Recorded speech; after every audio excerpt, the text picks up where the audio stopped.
আসসালামু আলাইকুম। এই যে গাছটা দেখতে পাচ্ছেন এটাকে বলা হয় তুত গাছ, আর এটার আরেকটা নাম হচ্ছে মালবেরি। এই গাছের যে ফলগুলো আছে মূলত এই ফলের জন্যই এই গাছটা রোপণ করা হয়েছিল। এই ফল পুষ্টিগুণে ভরপুর। এতে প্রচুর পরিমাণে ভিটামিন সি রয়েছে, অ্যান্টিঅক্সিডেন্ট রয়েছে, যা আমাদের স্বাস্থ্যের জন্য অত্যন্ত ভালো।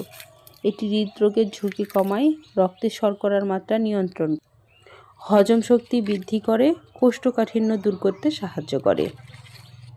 এছাড়াও এই ফল খেলে রোগ প্রতিরোধ ক্ষমতা বাড়ে, রক্ত স্বল্পতা থাকলে সেই রক্ত স্বল্পতা দূর হয়।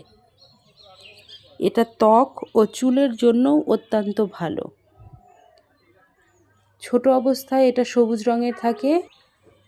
তুত ফলে থাকা পলিফেনল, ফাইবার ও অ্যান্টিঅক্সিডেন্ট হৃদরোগের ঝুঁকি কমায় এবং হৃদযন্ত্রের স্বাস্থ্য ভালো রাখতে সাহায্য করে।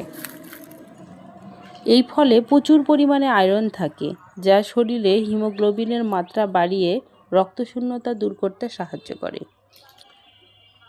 প্রচুর ফাইবার থাকায় এটি হজম শক্তিকে উন্নত করে, কোষ্ঠকাঠিন্য দূর করে।